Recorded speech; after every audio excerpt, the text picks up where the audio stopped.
मातीचा राजा. नमस्कार, माझे नाव ईशान सागरकर. आज मी आपल्या समोर स्वराज्याचे सिंहगर्जना करणारे थोर देशभक्त लोकमान्य टिळक म्हणून मी उभा आहे. माझा जन्म 23 जुलै 1856 साली रत्नागिरी जिल्ह्यातील चिखली या गावी झाला. माझे पूर्ण नाव बाळ गंगाधर टिळक. माझ्या वडिलांचे नाव गंगाधर, माझ्या आईचे नाव पार्वतीबाई होते. त्या इंग्रज सरकारने मला आर्थिक असंतोषाचे जरक पडले. लोकजागृतीसाठी मी केसरी व मराठा हे वृत्तपत्रे सुरू केली. लोकांना एकत्र यावे म्हणून मी गणेशोत्सव व शिवजयंती हे उत्सव सुरू केले. मी त्या इंग्रज सरकारला तळकी पाळ करून सोडले. या सरकारचे डोके कानावर आहे काय? किती संकट आली, आवाज आली कोसळलं, त्यावर काय जाऊन उभा राहील मी.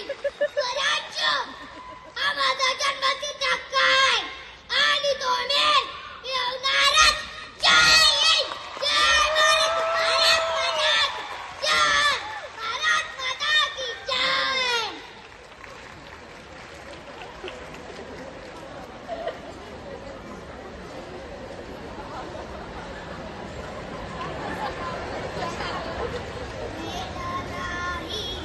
नाही कळला वेद नाही, नाही कळला अंत पार याचा कानरा, राजा पंढरीच्या कानरा, राजा पंढरीच्या कानरा, राजा पंढरीच्या.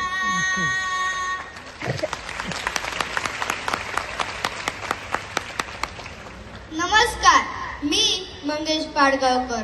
आज मी तुम्हाला माझे कवितेतले काही ओळी म्हणून दाखवणार आहे. माझे कवितेचे नाव आहे सांगा कसं जगायचं कणत कणत की गाणं म्हणत.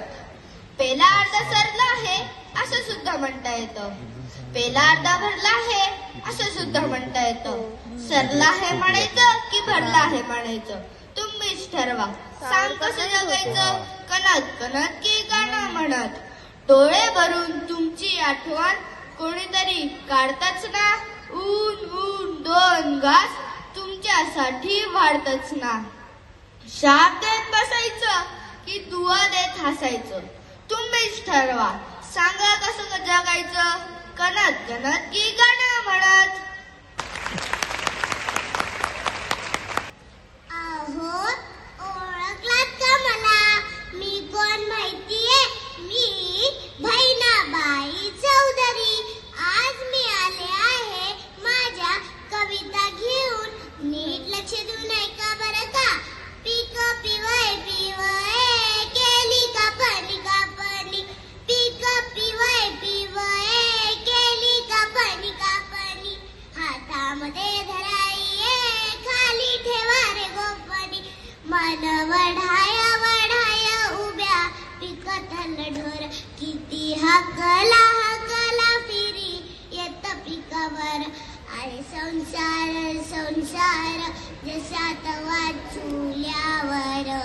आधी हाताला झटके तेव्हा मिळते भाकर.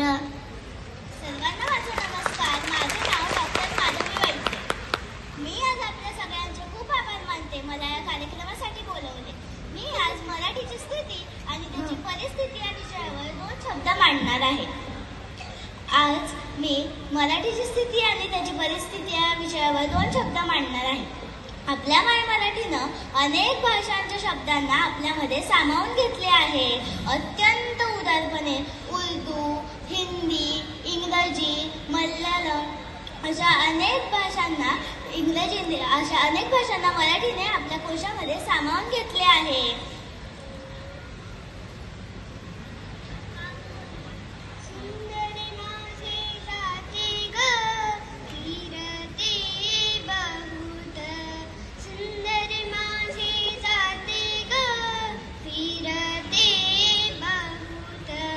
Oh yeah.